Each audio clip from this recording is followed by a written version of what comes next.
Interestingly, we did sit down with one of Africa's top businesswomen, Isabel dos Santos. She's also one of Africa's richest women and the chairman of Unitel. And we asked her about her views on cross-border collaboration in Africa and certainly Angola's economy as well. Here's what she had to say.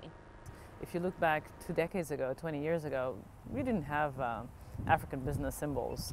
And nowadays you see that it's being recognized that each country has investors and has strong key players in their economies. And a lot of these key players in their economies are not just now playing within their own countries, but also going cross-border to other African countries and establishing networks that are not just running from their own country of origin, but also in other African cities, and really looking at more of an African play. And this is very new. I think this is very, very forward. Now, having been a key player in Angola's oil and gas sector, what lessons do you think Africa can learn, especially after that shake-up in commodity prices?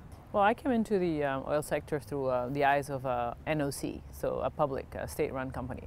And state-run companies and public companies have a very peculiar working environment because but they also look at the social economic benefit that they generate into their economies. And in the particular case of Sonangol, definitely being the holder of the national rights, the concessionaire of the national oil rights, it was something very central to the company.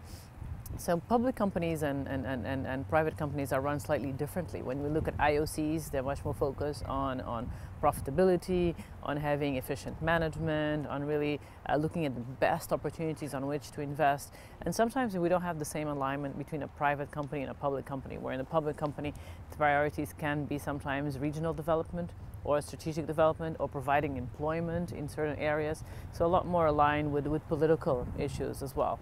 But in terms of oil sector, I think that the oil sector and the oil opportunities, and you asked me, can we do more and can we do better? And the answer is yes. We can definitely do more and better. And this will take by us being a lot more rigorous on the way we invest. So as governments or as holders of any kind of stakeholders in the oil sector, really looking at the oil investments and studying the opportunities better before we put in our money. So recognizing the better opportunities, smaller investments, faster returns, smaller risks to make us more resilient and then grow these opportunities. Of course, Angola is going through some major reforms in its oil and gas sector. What is your take on how that is going to change the landscape of the industry? Governments and good governance are key because they really create the microeconomic environment, and we need that microeconomic environment to work.